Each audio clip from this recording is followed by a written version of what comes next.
Welcome back to the Deep Dive, where we take a stack of your sources and turn complex information into, well, streamlined and actionable knowledge. Today is a big one. It is. Today, we aren't just summarizing research. We are tearing apart the very structure of what makes communication high-level and impactful. Exactly. Our mission today is to really understand how top-tier English users communicate these abstract concepts with undeniable fluency and, well, flair. We're moving light years beyond just conversational English, aren't we? Oh, absolutely. Yeah. This is not about the language of daily transactions. We're focusing intently on the systematic framework you need to articulate nuanced, abstract ideas. So if you've ever wanted to communicate at, say, a genuine C2 level of proficiency, a level that's often talked about as Band 9.0 fluency. Then you have to make a shift. You have to go from just remembering isolated words to really mastering structural systems. And that system is precisely what our source material lays out for us today. We're doing a deep dive into a complete, proven framework that's known as the power of reuse. And I want to stress, this is so much more than just a fancy word list. Right. It's described as a strategic linguistic arsenal. It is indeed. The power of reuse is built around these 20 meticulously curated thematic blocks. Each one is packed with high-level vocabulary, essential idioms, and maybe most importantly, The versatile structural formulas. that's the key. The genius of this method is that it focuses on maximizing how useful every single phrase you learn can be. It teaches you to adapt complex language across all sorts of diverse topics. So you can turn a single well-rehearsed script about stress into an answer about what? A challenge, a goal, a person you admire. All of the above. It's kind of a shortcut to sounding well-informed because your language is just designed from the ground up for flexibility. So our mission today is ambitious. We are going to systematically analyze the specific core lexis, we'll dissect the detailed usage context, and really try to understand the reuse strategy for all 20 of these powerful blocks. We're going to demonstrate how they replace those common, simple phrases with really powerful high-register expressions. And we're going to slow down, look at the nuances, and make sure every term is internalized with its proper context. Okay, let's unpack this. Let's do it. We begin with the blocks that anchor our personal narratives. Starting with block 1, the crunch time. This is all about pressure and release. Right. And this is the system that helps you describe really any difficult period. So instead of saying something simple like, I was very busy studying for a difficult exam and I was very tired. Which is what most people would say. Exactly. This block gives you the entire emotionally resonant narrative arc. It immediately introduces the context of high stakes, elevating the story from just a simple anecdote to a really significant event. So the source material uses the classic example of a senior year university entrance exam. A genuinely make-or-break moment in a young person's life, and it uses that scenario to showcase the language. We're replacing simple descriptors with these forceful, high-register collocations. Okay, so the simple idea of an important test, it becomes something far more dramatic. We don't just say the test was important. No. We state that the stakes were incredibly high.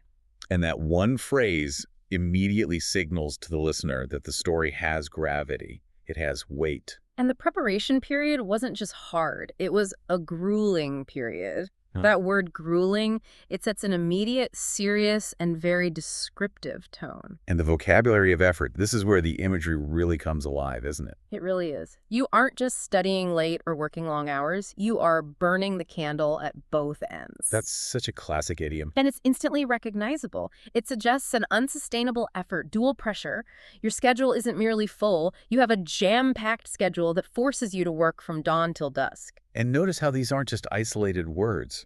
They're fixed phrases, collocations, that paint this vivid picture. That's the hallmark of native-level fluency. It is. It's about being precise. But then you have the inevitable exhaustion that follows all this intensity. Right. You aren't just very tired. No, you're operating precariously. You are running on fumes. I love that one. It's a beautiful mechanical analogy. It's like you're functioning on the last volatile vestiges of energy, like a car with an empty tank. And that state naturally leads to being on the verge of burnout. This phrase is so much more analytical than just saying, I'm stressed. Why is that? What's the difference? Well, burnout is a recognized psychological and physical state. So using that noun elevates your description of fatigue into something more almost clinical, more of a professional observation. Which naturally leads us to the crucial element, the release. The break. You need a break, but you call it respite. Ah. That's a C2 level noun for a brief, necessary period of rest during an intense process. And you need to escape the pressure, which you now call the academic grind. So you can recharge my batteries. So that entire structural path stakes, effort, exhaustion, relief, that is the reuse strategy itself. Precisely. The single narrative about an exam can be instantly pivoted. It answers a question about a busy time you had, a difficult decision. The one you made during that grueling period. Exactly, or a goal you achieved, or even a person you admire. Maybe the mentor who supported you while you were running on fumes. It's like linguistic structural engineering. And we have to talk about the sources PRO to P here, intonation. Yes, this is absolutely key. When you use those powerful idioms like burning the candle at both ends or running on fumes, you have to consciously stress the key nouns. Candle, ends, fumes, batteries. And you have to reflect the emotional weight, the exhaustion, the drama in your voice.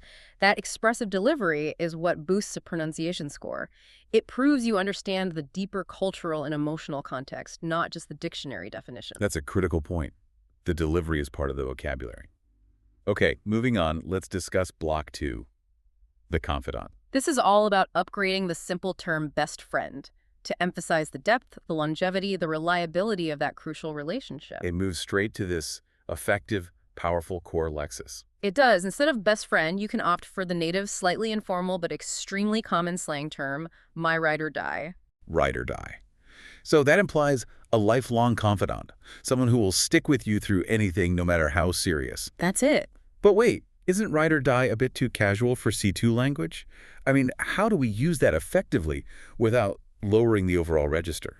That's an excellent question, and it gets to the nuance of what C2 fluency really is. C2 doesn't just mean only formal language. It means appropriate language for the context. Ah, I see. So when you're describing a personal relationship, especially in a narrative or an interview setting, using ride or die actually demonstrates a native grasp of colloquial, emotionally charged language. But you wouldn't use it in a formal essay. Absolutely not. It's contextually appropriate C2 slang. We use it to convey that you've been together through thick and thin, you've endured all struggles, professional or personal, together. That context clarifies everything. So these people are defined by their constancy. They're inseparable. And they know me inside out, meaning they understand your personality, your flaws, your motivations completely. And in a crisis, they are literally a shoulder to cry on. Yeah. These phrases work perfectly for describing a spouse, a sibling, or a lifelong mentor. It broadens the reuse potential instantly. The structural formula is really straightforward. State who they are, how long you've known them, detail the shared experience, and then conclude with their role in a crisis. It's a ready-made paragraph for any question about a relationship. Or a significant event. Or a role model. Absolutely. Okay, now we transition. Block 3. Things shift from emotional wealth to material wealth, finance and worth. A crucial block. Here, we have to move the discussion from simple cost, it was expensive, to a more sophisticated analysis of affordability, value proposition, and financial management. And this is where precision becomes really important. When describing high cost, we need nuance. We do. The source material spends a good amount of time analyzing the technical difference between something being exorbitant and prohibitive. And that distinction is enormous, isn't it? Why is realizing that difference so important for a high-level communicator? Because it changes the focus of your critique. If a price is exorbitant, it just means the cost is unreasonably high or excessive. You can probably still afford it, but you're complaining about the seller's greed or inefficiency. You might say the price of coffee at the airport is exorbitant. Exactly. But if the price is prohibitive, it means the cost is so high, it actually prevents or prohibits you from buying it at all.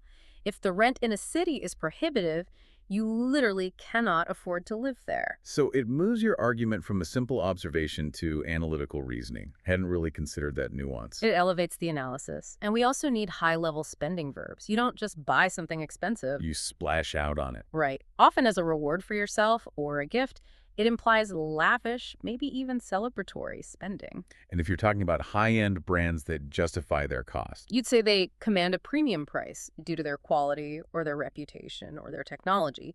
This is an excellent, sophisticated phrase to use when you're analyzing brand strategy. It links cost directly to perceived value. on the flip side of that, we need the language for saving money. Right. When you're trying to save, you're not just being cheap. You might be living on a shoestring budget. That's a vivid idiom. It immediately suggests resourcefulness. I always think of student life or backpacking. That's the perfect context. And if you need to afford a minor luxury, you might have to stretch your budget. And in tough times, maybe due to something like inflation, people have to tighten one's belt. Which means reducing spending across the board. Exactly. And the contrast here is key. I had to tighten my belt after splashing out on a new phone. Okay, and finally, the evaluation terms. The critique. Essential for articulating an economic argument. A good purchase isn't just good. It's good value for money. And a really bad purchase isn't just too expensive. It's a ripoff, especially if the price was astronomical. And the ultimate value statement for maximizing impact is arguing that you get more bang for your buck. Meaning you maximize the value you receive for your investment. In terms of quality or features or both, yes. Okay, block 4. The digital age in transition. This feels fundamental because it touches on technology, communication, social structure, almost everything. It does. This section provides the language for discussing dominance, obsolescence, and the comparison between physical and virtual experiences. We stop talking about technology's convenience. And we start talking about its systemic impact. Precisely. For dominance, we use ubiquitous. It's everywhere. And the powerful verb permeate, which describes technology just diffusing into every single aspect of life.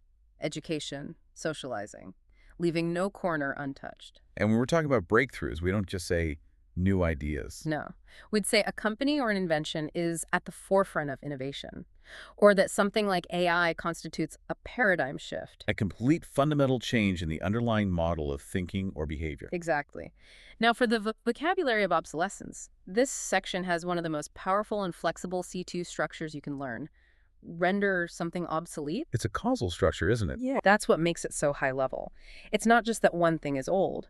It's that the new thing caused the old thing to become outdated. For example, digital photography rendered film processing obsolete. Streaming services rendered video rental stores obsolete. Perfect. The older item is then either superseded, replaced by something functionally better, or it becomes a vestige of the past. Something that lingers only as a historical artifact, but has no real relevance anymore. We can also apply this socially. We can use marginalize.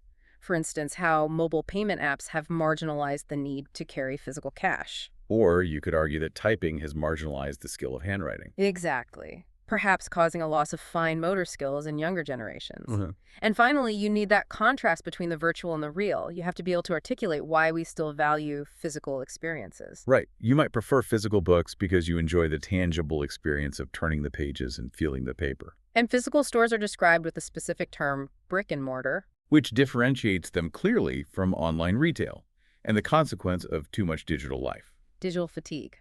A perfect high-level reason to seek out nature or read a paper book. Okay, so if we connect that to an example, how would these blocks work together? Let's see. You could say, although AI continues to render traditional data entry obsolete, Block 4, the best leaders recognize that emotional intelligence, Block 9, is the skill that will stand the test of time, Block 17, preventing them from being seen as a vestige of the past. Wow. Okay, that is the power of structural reuse in action. That's it. Block 5 is a wonderful one. Passion and aversion, covering the preference spectrum. This is about expressing nuanced degrees of liking and disliking, moving way beyond I like or I don't like. We get into the why behind the preference. If you like something so much that you're vulnerable to its charm, maybe classic movies or spicy food, you can say you'd be a sucker for it. It implies a charming weakness. It does. If music, art, or a philosophy touches you deeply, it resonates with you. And if you have a natural, inherent inclination towards something, you have an affinity for it. And if the attraction is more sentimental or historical, you have a soft spot for something, like old cars or childhood cartoons. Exactly. Then there's the language of habit. Your favorite, reliable choice is your go-to choice. A basic, essential item like a plain white t-shirt is a staple. And for natural ability. We use my forte for your strength, or you can say you have a knack for something, a natural intuitive talent, and when you instinctively favor one choice over others, you gravitate towards it. So if I have a knack for painting, is that the same as saying it's my forte? What's the subtle difference in register there? That's a great question. Having a knack for something usually refers to a natural, almost instinctive talent. You just picked it up easily. My forte is more definitive. It often implies a professional or recognized skill. So if cooking is my forte, I might be a chef. Right. But if you just have a knack for making cakes, it's more of a strong hobby. Forte carries a higher professional weight. Excellent. Now for the other side, aversion. The classic polite rejection is not my cup of tea. If you deliberately avoid something, you shy away from it, maybe because of the complexity or the cost. And if something actively bothers you and makes you want to avoid it in the future, It puts you off, like a bad smell in a restaurant or a really disappointing movie. the strategic use, as the source points out, is to use this contrast to show your range. Exactly.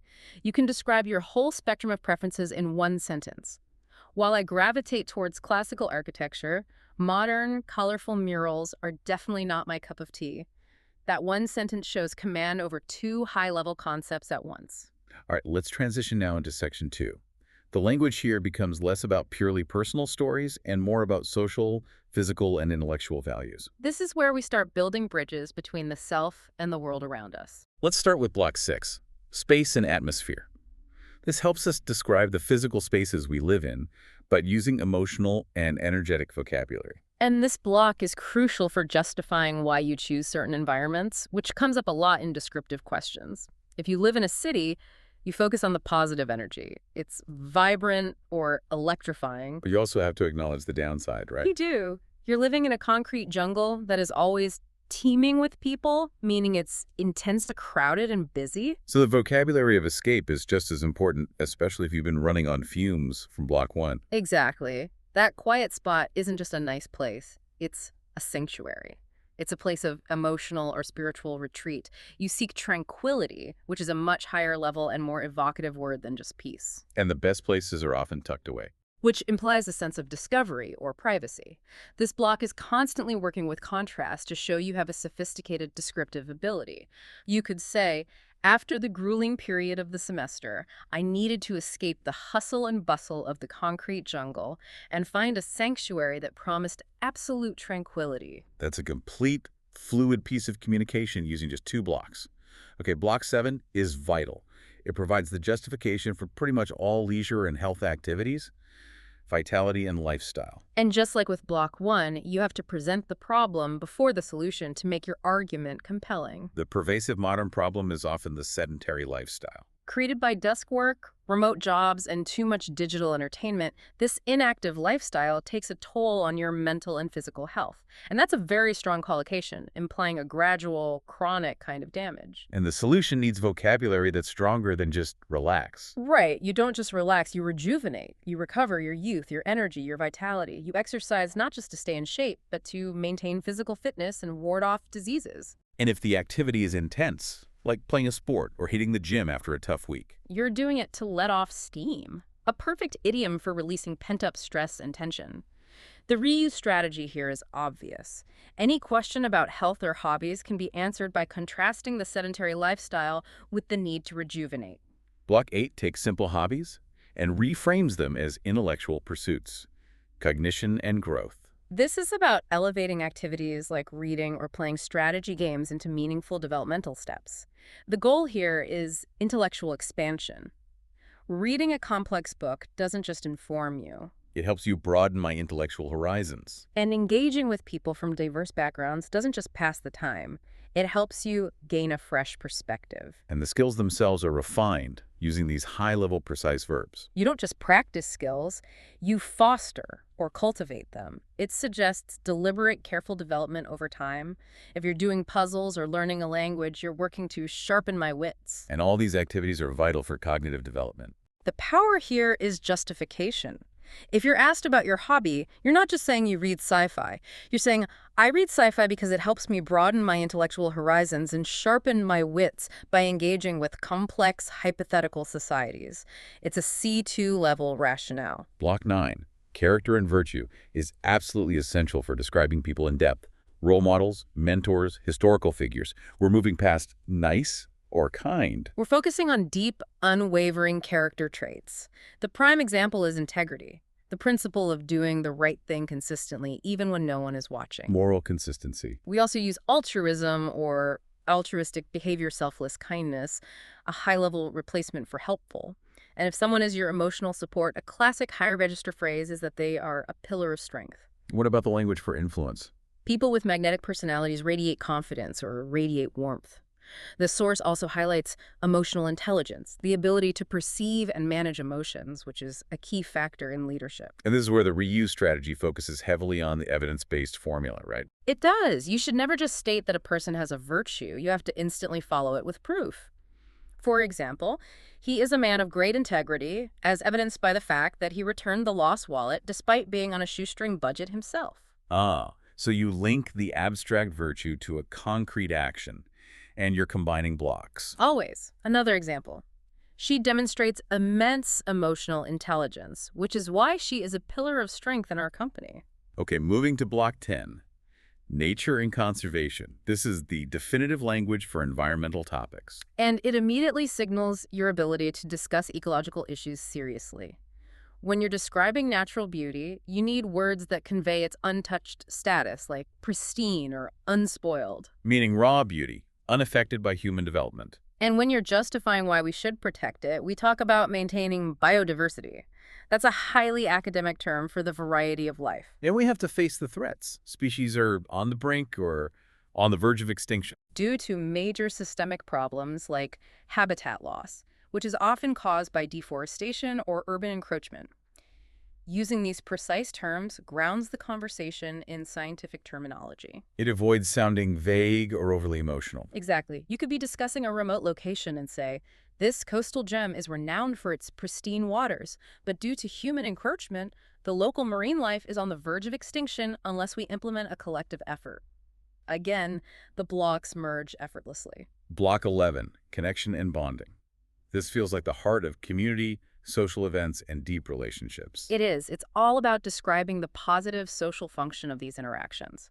The strong noun here is camaraderie, that mutual trust and friendship among people in a shared activity, like a team sport or a workplace. You don't just strengthen a relationship. You cement a relationship. You make it solid, strong, enduring, like concrete. In communal activities like festivals or team sports, they serve a critical purpose. They foster a sense of belonging. And within the family, as society changes so rapidly, we talk about finding ways to bridge the generation gap. And crucially, as an upgrade to the classic quality time. We talk about giving someone your undivided attention.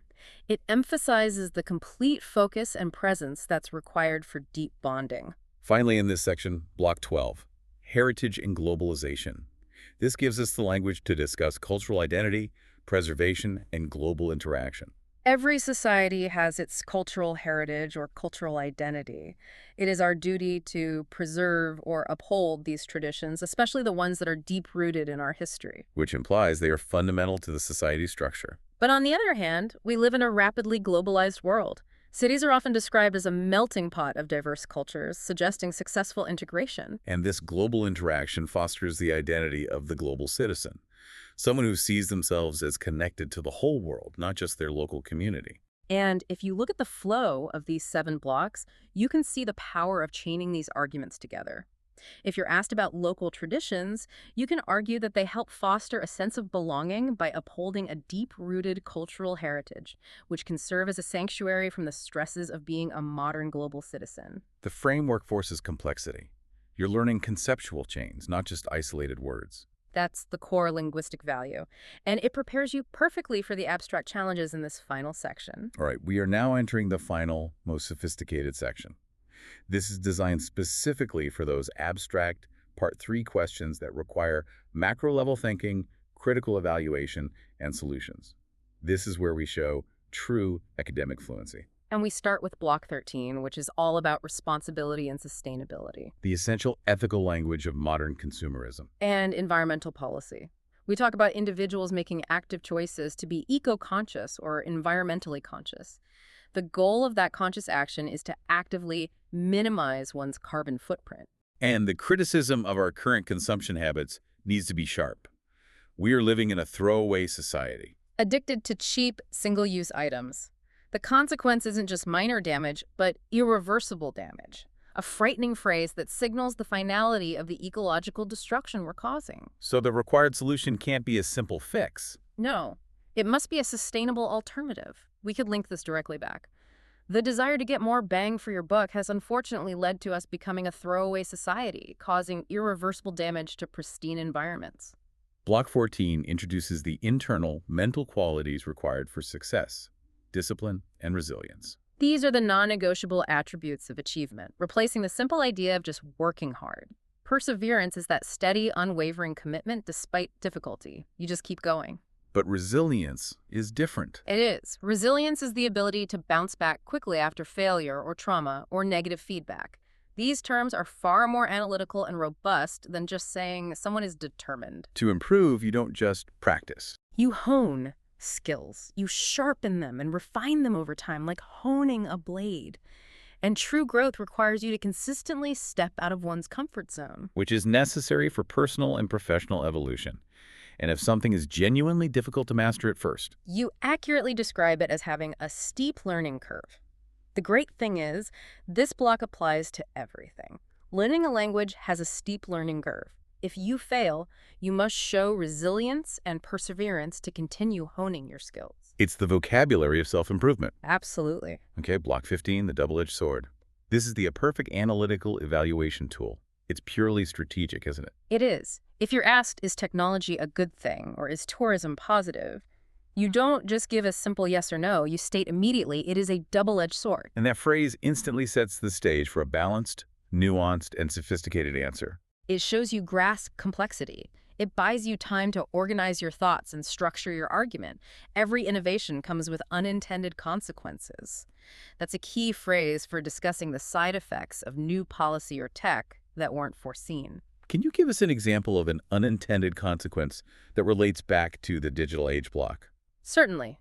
The ubiquity of smartphones was intended to increase connectivity, but the unintended consequence has been mass digital fatigue and, for some, the erosion of deep, meaningful attention spans. And tourism might bring in money, But without proper regulation, it can erode local culture or traditional values. that's a powerful verb, erode. It suggests a slow, damaging wear and tear, not a sudden collapse. And the ideal conclusion to this kind of argument is to say that we must strike a balance between the conflicting interests, economic growth versus environmental protection, for example. Block 16 is perhaps the most crucial for macro-level problem solving, macro management.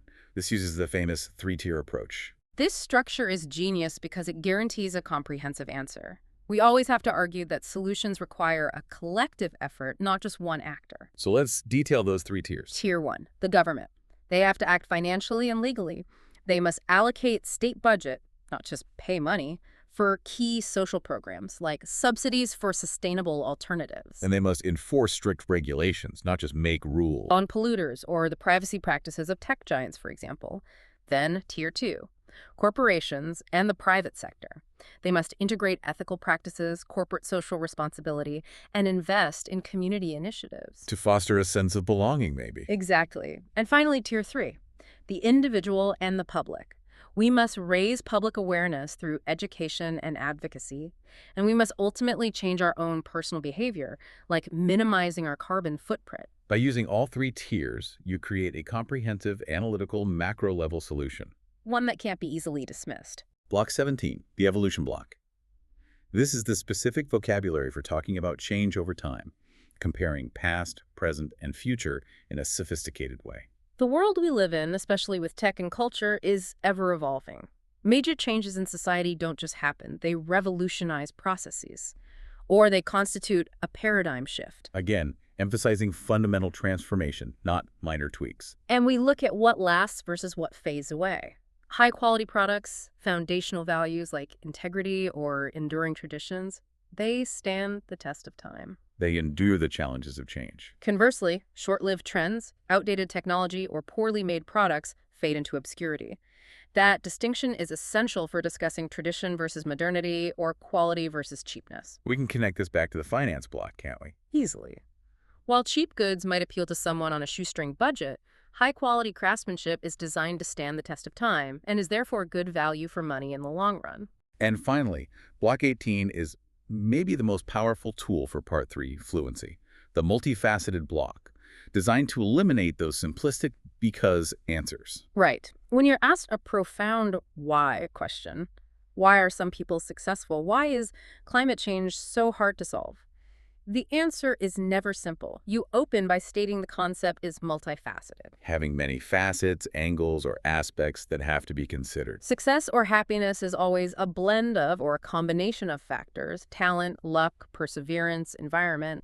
And instead of saying one thing is simply most important, you identify the primary determinant. The single most important factor among many contributors. And you must conclude with the need for a holistic approach, which means a comprehensive view that considers all parts of the system and their interactions. A simple approach is doomed to fail. A holistic approach recognizes the issue as multifaceted and requires a collective effort. So if we look at this entire 18-block journey, we've built a complete structural skeleton for complex thought. We have. We can describe an environmental challenge by arguing that we live in a throwaway society whose actions have unintended consequences, and solving it requires a collective effort through a holistic approach, demanding citizens with resilience and perseverance.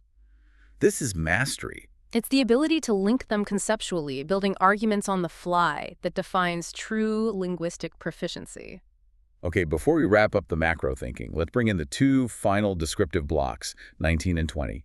These offer specialized language for describing location, complementing what we talked about earlier with personal spaces in Block 6. Right. Block 19 is the urban hub. This is for describing a prime city location with high energy and strategic importance. It's all about movement and centrality. So a good location isn't just nearby. No, it is ideally situated or strategically located, often in the heart of the city. It's not just busy, it's a hive of activity, suggesting intense, organized business. And it is teeming with people, implying density. It's also often a magnet for tourists or businesses or specific populations.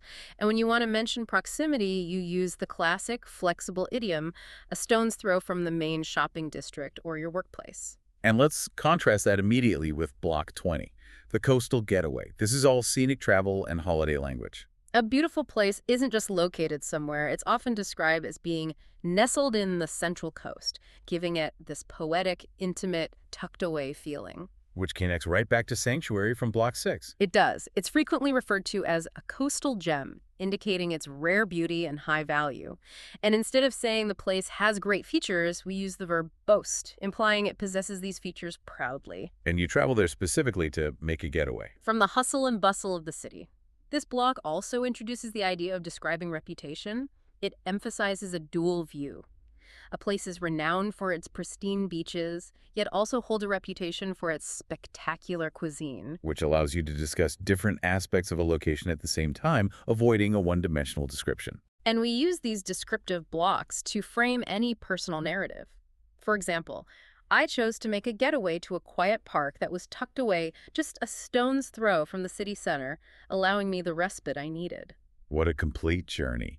We've analyzed 20 different thematic blocks, moving from the personal pressure of crunch time all the way to the macro strategies for solutions via the three-tier approach and the language of systemic change. And the power of reuse strategy is clearly not about rote memorization. It is purely about structural flexibility and mastering high-level collocation. Making those Band 9.0 phrases instantly accessible and applicable across vastly different topics. That's the goal. And the most important actionable takeaway for you, the listener, has to be the 5-second rule. Exactly. That is the moment of application. When you hear a question, you have this brief window, maybe 5 seconds, to mentally assess the core theme and instantly activate the appropriate lexical blocks. So if the question is about climate change, You instantly pull up blocks 10 for nature, 13 for responsibility, 16 for macro management, and 18 multifaceted.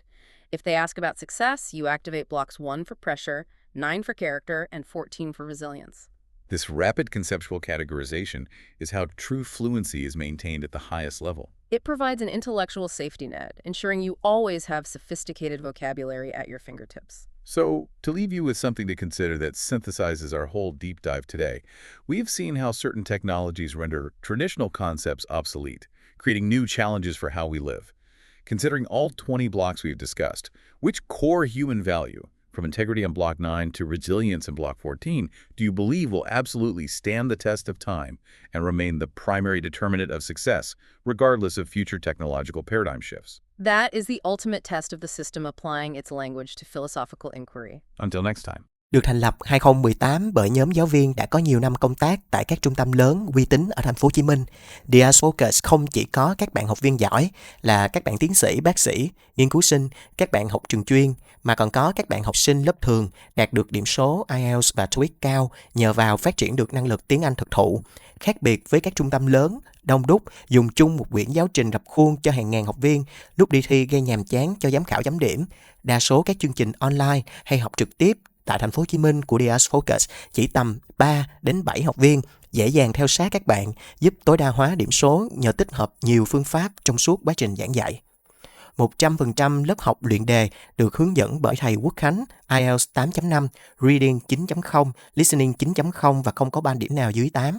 Các bạn có thể theo học tại quận 6, quận 2, quận 9 và quận 11. Nếu các bạn ở xa, có thể chọn hình thức học online, giáo viên vẫn có thể theo sát được các bạn vì sĩ số lớp vừa phải. Waves rolling in so slow.